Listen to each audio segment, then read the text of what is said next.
is Mary Jo Clark. I've been in the area for a long time now. It's over 60 years. I've been teaching at Lorraine Community College. I teach here at the library. I do senior centers. And I've really enjoyed this part of my life because I get to do artwork all the time. And I don't have to put any time limits on things that I do. And I'm enjoying looking for things specific for my art classes. And everybody asks me about white flowers or light colored flowers. I really like watercolor pencils. I enjoy them very much because I can control this medium. So we're going to be going through some special effects, but this is what I'm going to get into a little bit later on. We're going to do, this is a spent rose. Everybody thinks of beautiful red roses and stuff, but sometimes there's more character and more expression when something is getting older, like me. And you have little wrinkles and darker spots and things. It's a little bit more expressive, I think, than regular.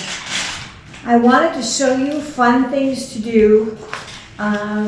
You could do a lot of texturizing with these. So I have rubber stamps. They are raised on the back. You can use the hard stamps if you want to. These are flexible, but I like the butterflies the best. Watercolor pencils are the same paint that you have in the little paint tins. They're watercolor paint. In pencil form, they're compressed. So if you leave them in water, they will melt away. You don't want to do that. You want to make sure that they're dried out, that you've dried them off. However, there is an exception. The exception is when you are putting the paint down like it were ink. You put this into the water. Now, when you're painting, you don't do this. Put this on your list of don'ts. But if you see, it puts the paint down. You can't do this with a brush because you can't concentrate the pigment so tightly.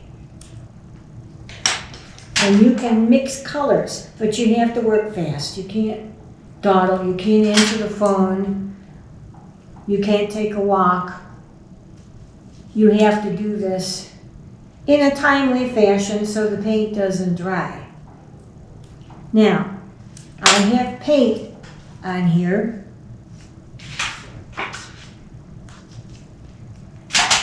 And when you press this down, don't rock the boat. Don't rock the piece. Just kind of let it settle the paint into the fibers of the paper. And the cool thing is, if you have a space that didn't take the paint,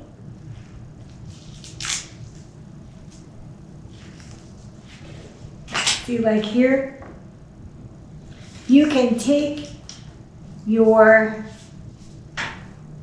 pencil and just draw it in, and you won't ever know that you didn't have the other side of the piece. So it lets you have something on your paper that you didn't draw, but nobody will know the difference.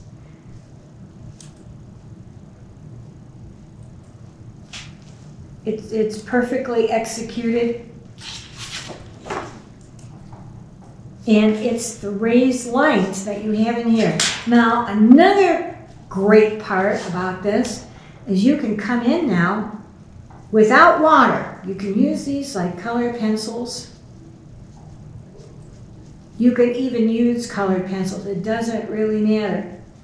But you can fill in your spaces You don't have to add water, because if you added water at this point, you would blur the lines that you just put down because you use this as ink. So you would use these pencils dry, and that's the best part about them, is you can do multiple things with them. You can use them dry or wet. It's hard to conceive, but once you get into them, you can see what I'm talking about. And things won't blur. But they're soft enough that they will blend in. And it's like your coloring book effect, if you want, if you use the stamps. See? It's like a coloring book. So you can do your own meditation sheets with things that you like. You don't have to buy a book and pay an arm and a leg for it. You can make up your own. Now this is fun. People want to know how to do backgrounds.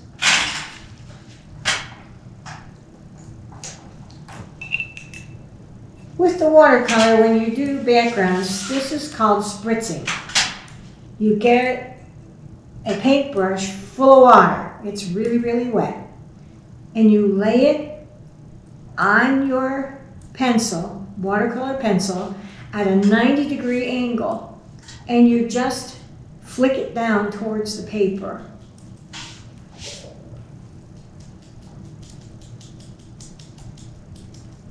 And it spatters. The cool thing about this is you can take your paintbrush and move those spatters around. You can stipple them. You can make them go away. Or you can put another color over the top. Or you can spritz again. But it's a way to get backgrounds. It's a cool way to get backgrounds in there. And then when it dries, this is bubble wrap.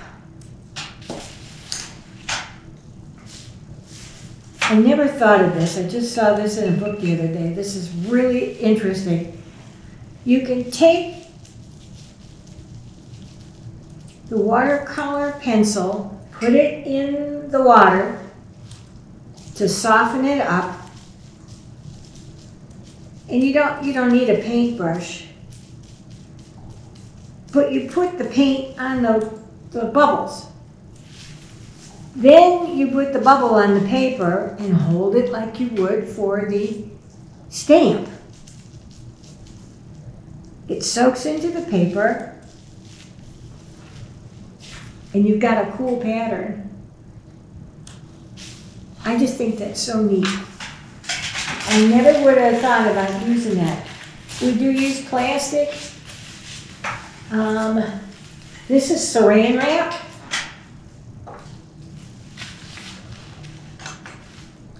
Saran wrap I've been using a long time, and you'll find that in art books. It's good for making rocks, for landscapes. But you have to work quickly again, and you got to get a lot of paint down. So I'm flicking the paint here really fast, and I'm putting a thicker layer on than I normally would. You can also load your brush with the paint and put it on the paper also. I mean, flicking is not the only way. That's another technique. But I like it because it's immediate. I can get a lot of stuff down. At this point, you don't wait, you don't take a walk, you don't answer the phone.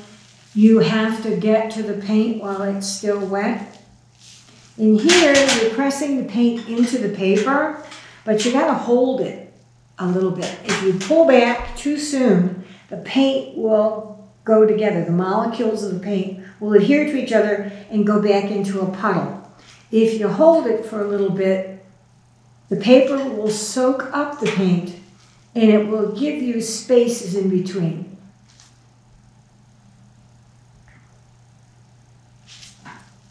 see if this will work. Yeah. It gives you patterns.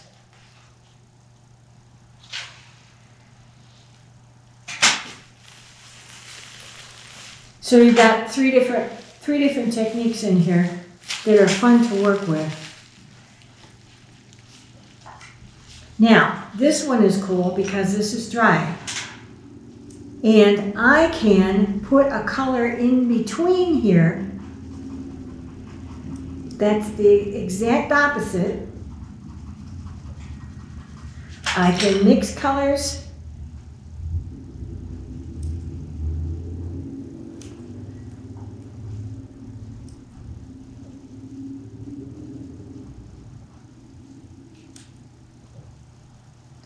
But because I'm not using water,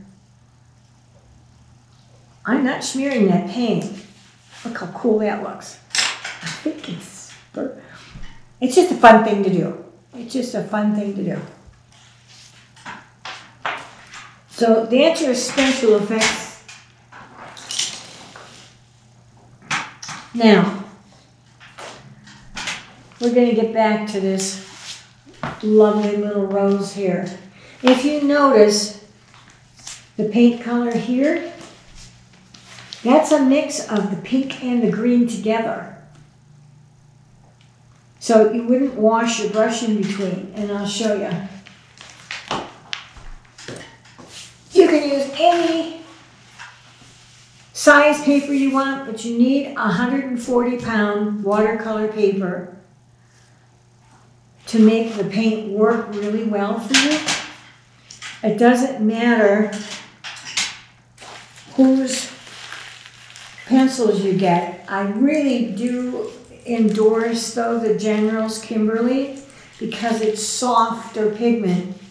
It's not hard. You don't want a hard lead-like texture to your pencil because it won't melt, it won't blend really well. You want a soft paint.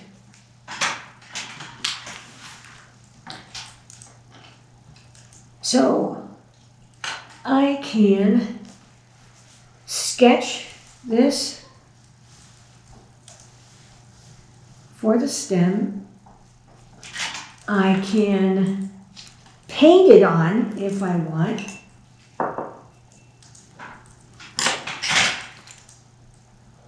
I'm using nylon fibers for the brush because they bounce. They have a spring to them. I like that when I'm flicking my paint. I like that when I'm trying to get in small corners. It just works. So here I'm mixing green and brown. And I can paint with that. So you get a softer line.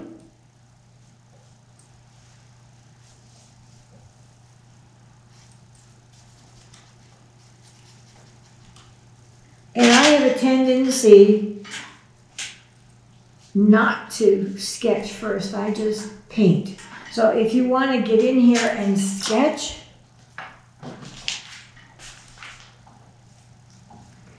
you can sketch with your pencil.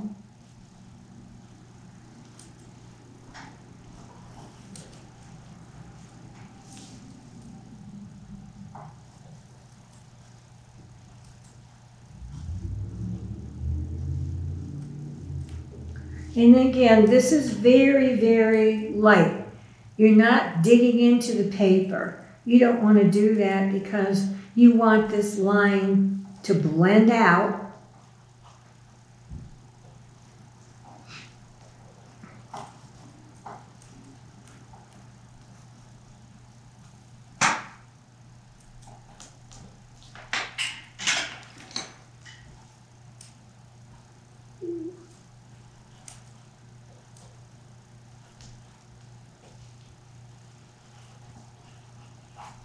So at this point, you've got a sketch of this. Can you see that okay?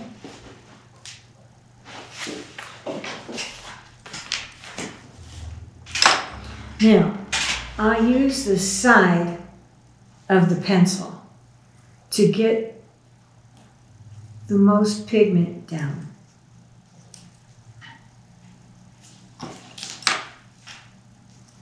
It may feel awkward, but it's like using a crayon.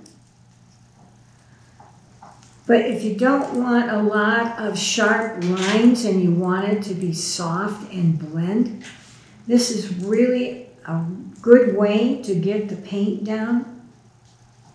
Or you can wet it, leave it wet, but load up the brush. So loading the brush is a wet paintbrush with water on it, not drippy. It's not gonna drip all over, but you need to see that color on the brush. That means you transferred the pigment to the brush. And look how that looks.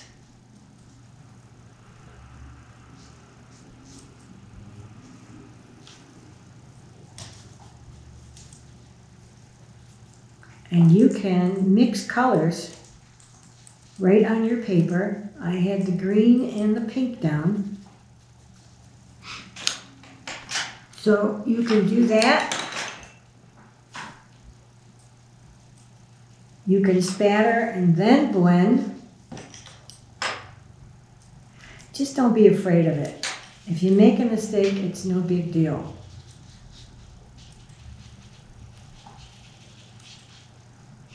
Sometimes you can fix it. If it's really something you can't stand, you take water on a paper towel and you blot it up. You don't rub it because you don't want to, it's like curdling the fibers of the cotton on the page. You don't want to do that. You just want to lift that paint off. If you made a mistake and went over an edge, just take plain water and just dab it until it's gone.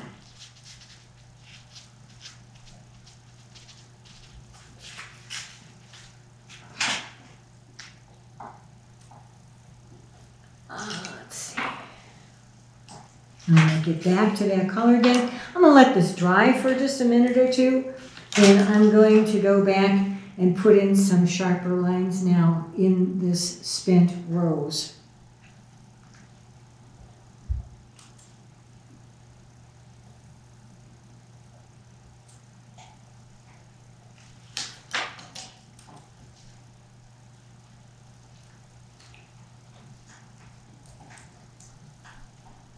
You can add color as you go. You can leave the other color dry.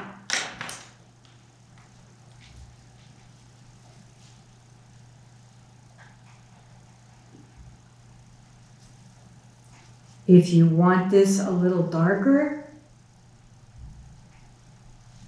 the paper is wet, so it's going to be darker automatically. The more water you use, the more the paint washes out, so the lighter it'll be. So if your paint is getting too pale, you've used too much water. And that's one of my pet peeves, is when you put too much water, you wash the paint away that you just put down. So you have to be really careful.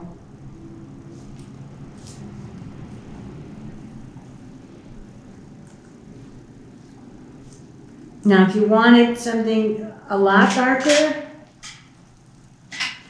you could put the paint down dry first.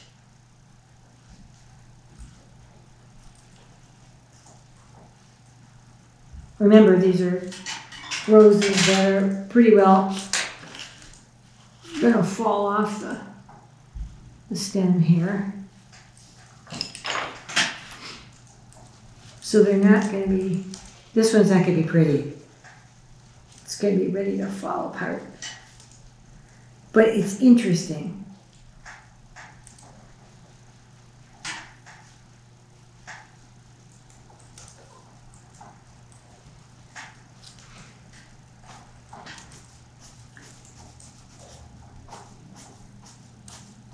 I like to feather in the paint.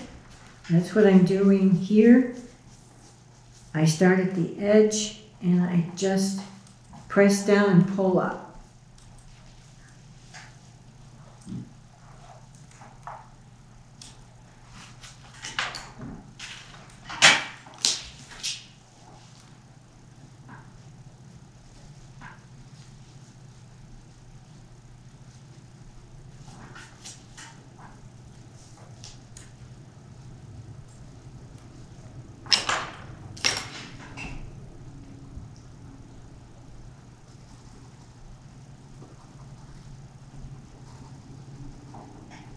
I don't add water usually a lot while I'm putting the colors in.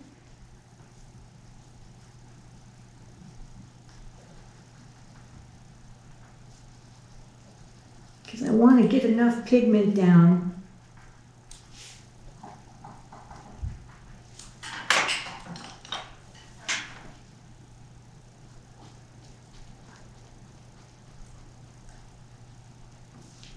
And I change colors. I can add any kind of colors I want to. This rose used to be kind of a reddish orange color. You'll see a little bit of that left, but then it's also turning as it's dying into the brown colors. So you'll see evidence of that.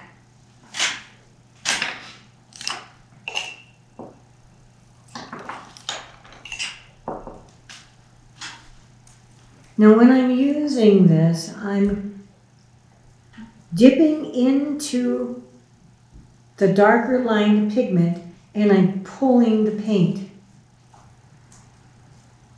And I'm pushing, when I push the brush down, it'll lift paint off. So you got push and pull back, and it will give you the highlights.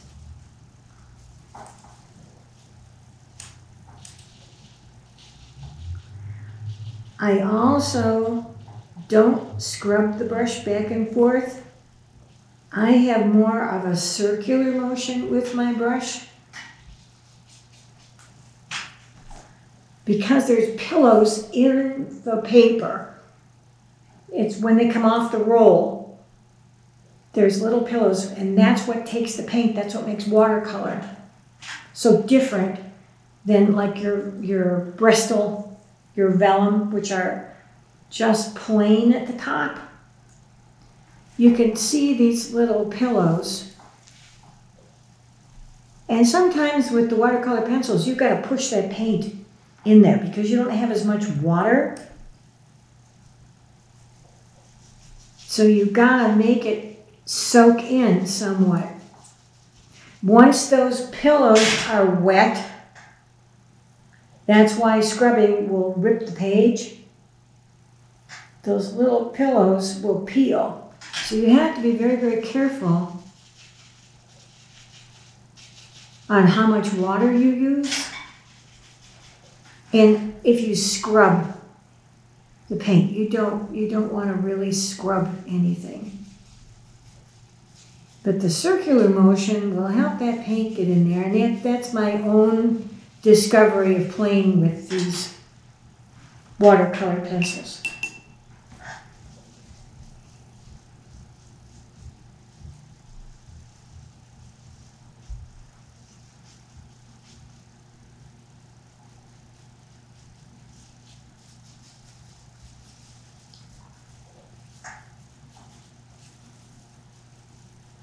Now you notice I'm not washing my brush off when I go from place to place. Use a dirty brush which will carry the color through.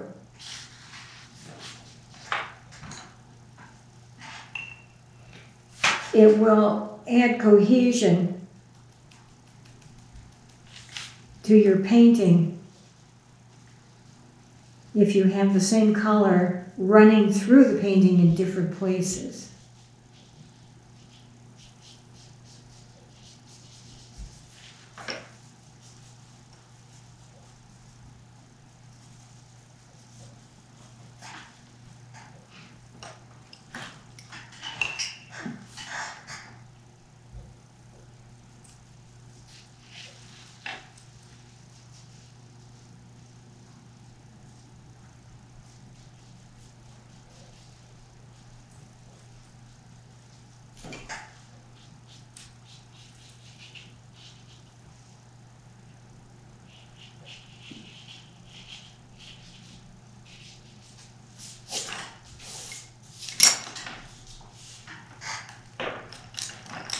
If you want something darker, you need more contrast,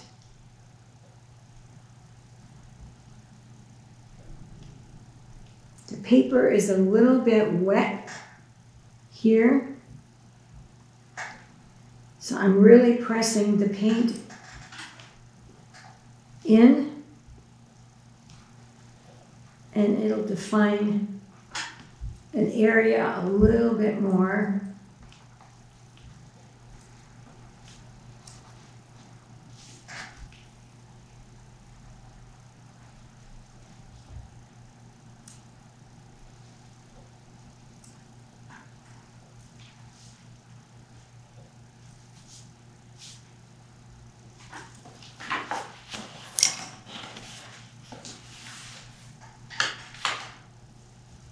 You can put veins in. You can make it really interesting and detailed.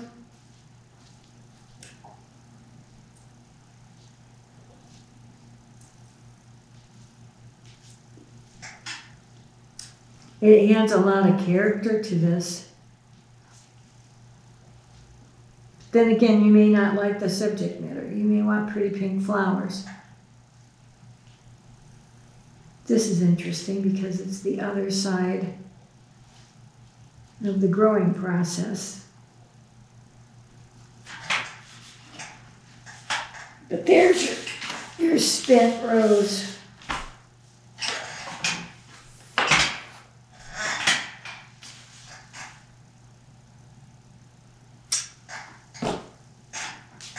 If you want to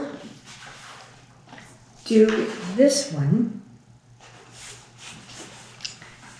you start out in the center.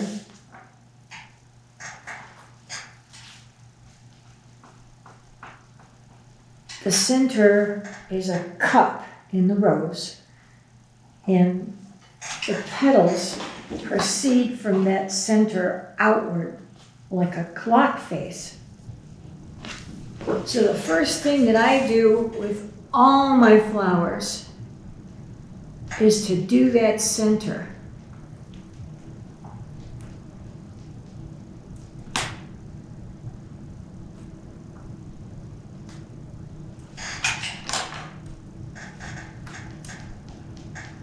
And it's kind of fuzzy, so it's little short, jabby lines that you put down.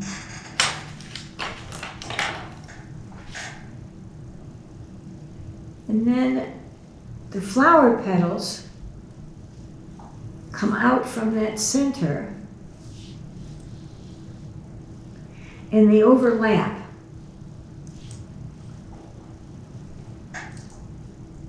They don't butt up against each other, they overlap.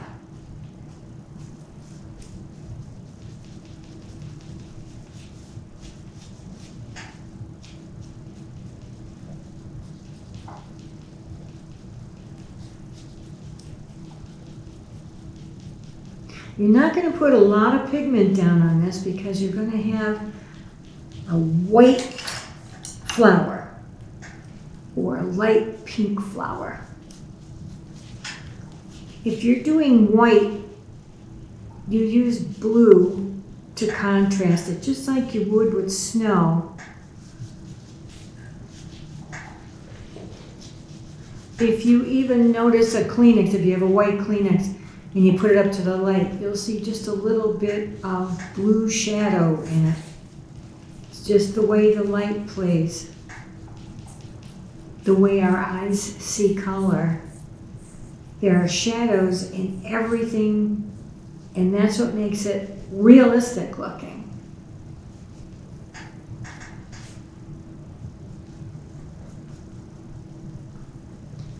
So I have just feathers of color every now and then. I haven't done the whole flower.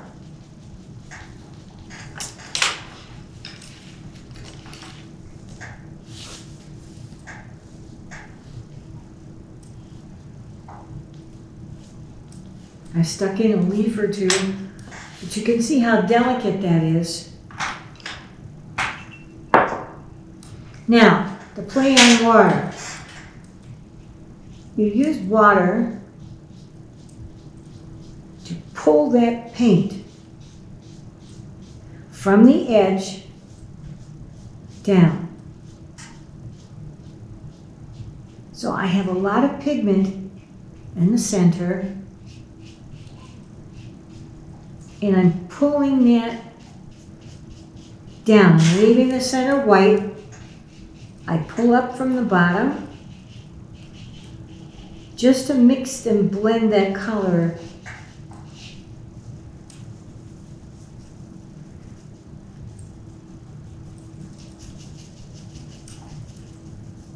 And again, I'm using some round motions with my brush.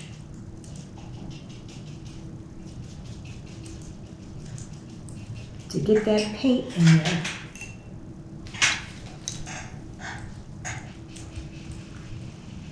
And the round motions will blend the water into the paint and soften that edge. You don't want hard edges necessarily. Every now and then you can, but for the whole rendering, it doesn't look good if you have all the edges the same or they're all hard.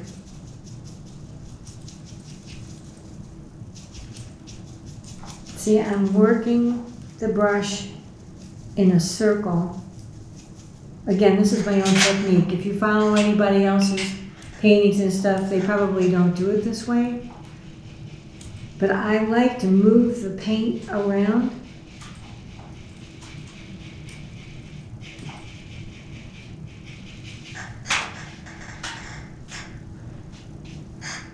And you can have fun with it.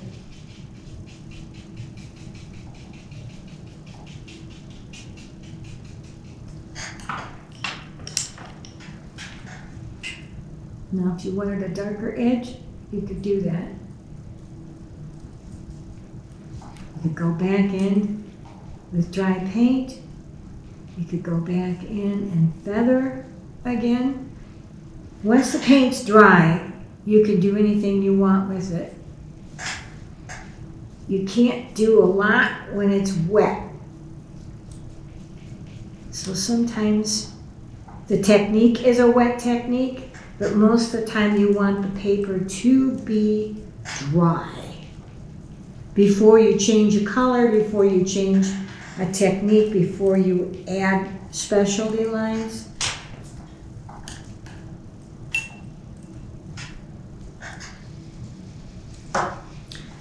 If you want to take color out, you use the same thing with plain water. You put the plain water down. Only what you do is you go against the tooth of the paper. The paper is rolled one way, so all the fibers go one way. So when you're putting paint on, you brush down. When you want to take it off, you flick up the opposite way. And it takes the paint off, and you just dab that paint. So you don't scrub it, you just kind of flip it, and the paint sticks to the paintbrush. It's a hard stroke down, but it will soften that line for you.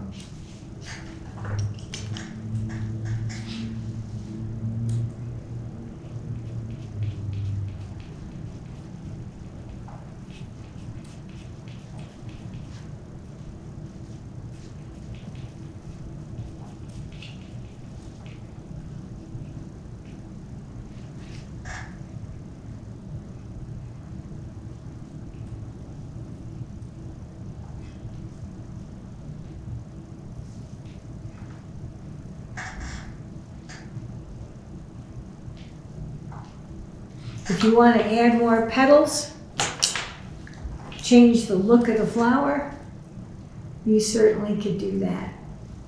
This will change it totally from what it was.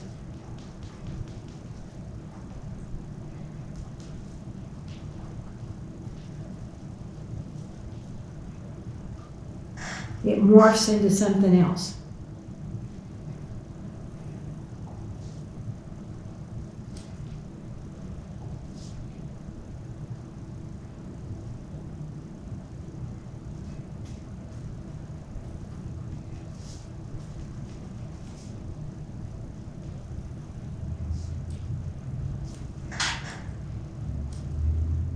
You had a hard flower, and now you're getting a softer version of it.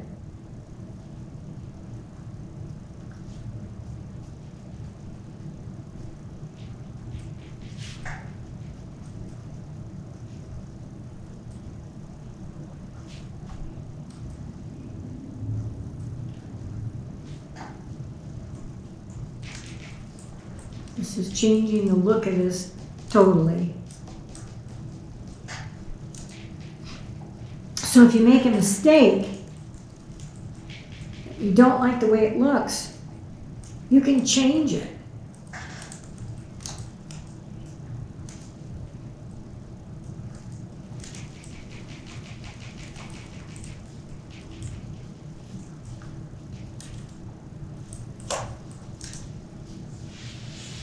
Don't throw things away, save it. You can probably use them for something else. You can cut them up, you can make greeting cards with them. You can put little foam bags in there, make three-dimensional pop-up cards. You can do all kinds of things with your so-called mistakes. Just don't get so frustrated that you throw everything in the wastebasket, because that's not where it belongs.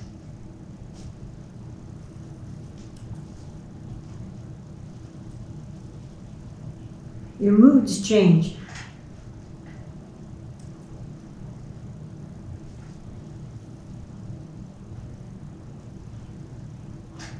The colors that you like today are not going to be what you would like tomorrow. And you're in a different frame of mind.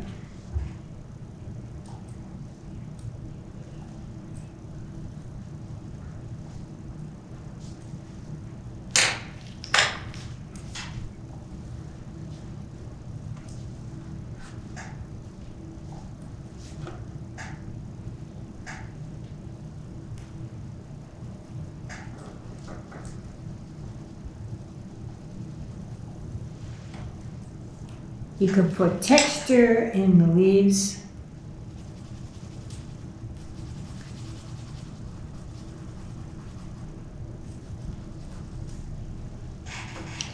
You can do crazy stuff. Get darker.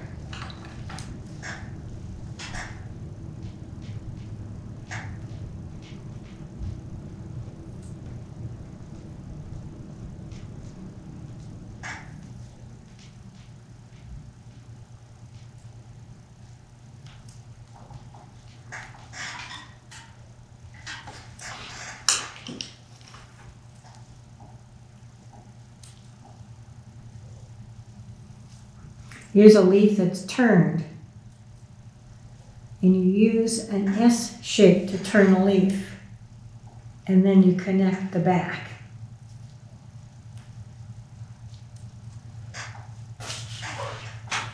Let's see, I can show you here. Here's a leaf. If you want to turn it, that's how you turn it. This is the inside of the leaf.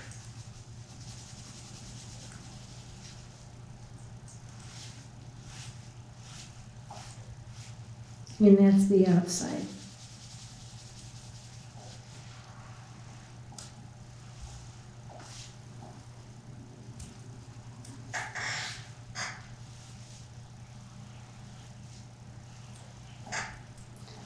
This is a daffodil leaf.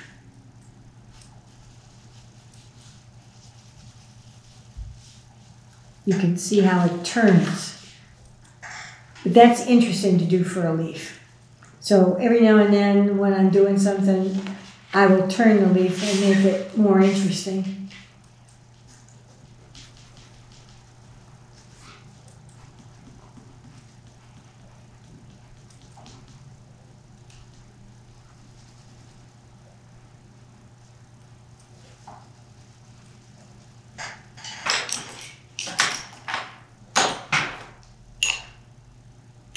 I usually use an 8 round Taklon brush.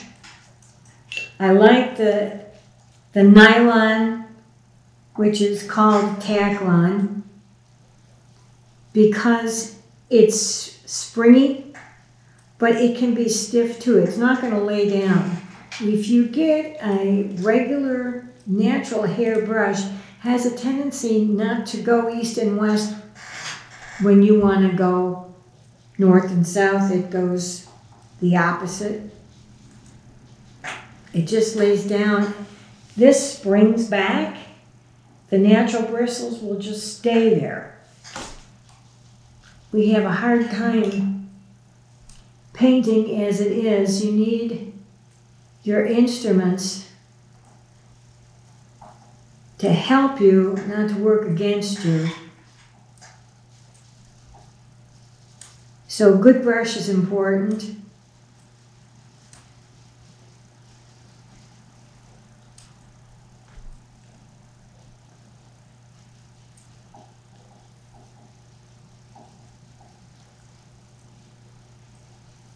And notice I'm using those round circular strokes to push that paint in. And then I back off and the paint gets lighter. So I push in the dark and then I pull back with my wrist.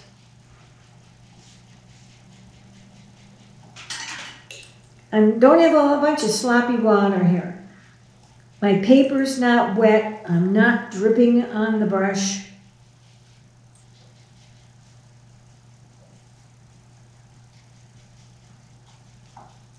This is a very good medium if you have a lamp tray or you have a small table. You don't want water splashed all over, getting in your lap or on your clothes. The watercolor pencils I started using when I was an activities professional in a nursing home. We had wheelchairs and you're limited. This gets art anywhere you go, it can go with you. You can put a packet of pencils in your pocket and take it, add water later. You don't have to have water with them right away.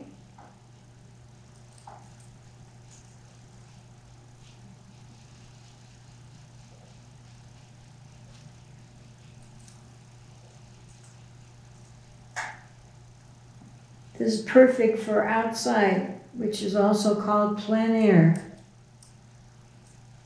Out in plain air.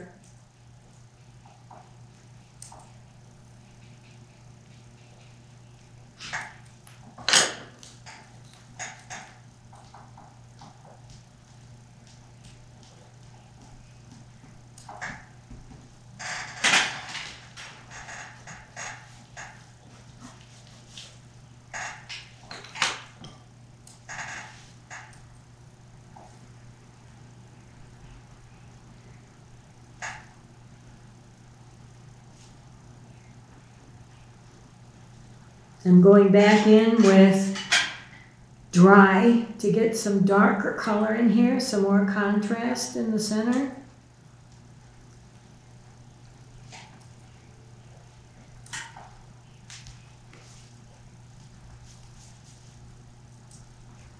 So it's not a washout. I can go back on my leaves and I can add any kind of detail. I took water, lightened it up. Now if I want to make it darker, I can use colors to make it darker. I'm going to mix blue, green together to make this leaf really dark.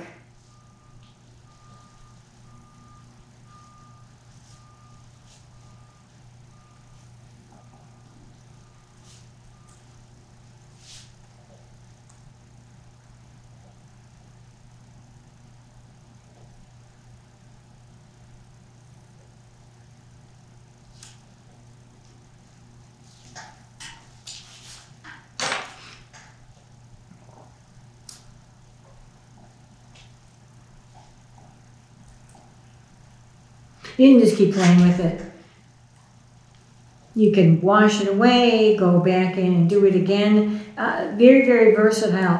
When you use a wet-on-wet technique, which they use for regular watercolors, because it's wet paint and you wet the paper and it's all water, it breaks the paper down and you're limited as to how much you can do. But because you're doing a lot of this dry, you're not limited as much.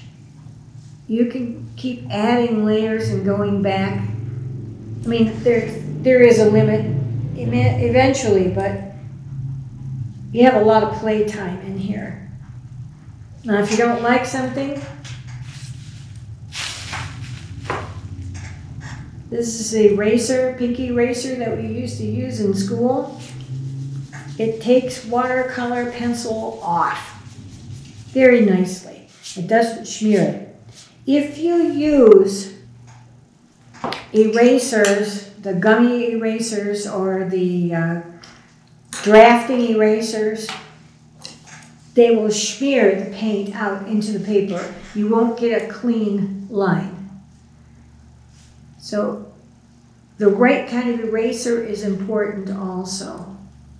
But they're cheap. You can get them at the drugstore. I mean, you don't have to do any kind of specialty shopping. But they have to be a good eraser, good school eraser.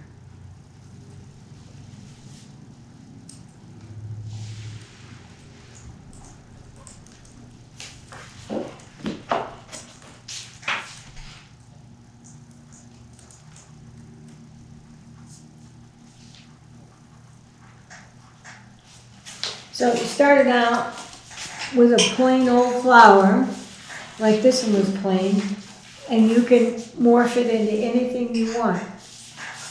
You can get as complicated as you want, or as simple as you want. You can go as dark or as light. And that's the lesson for today.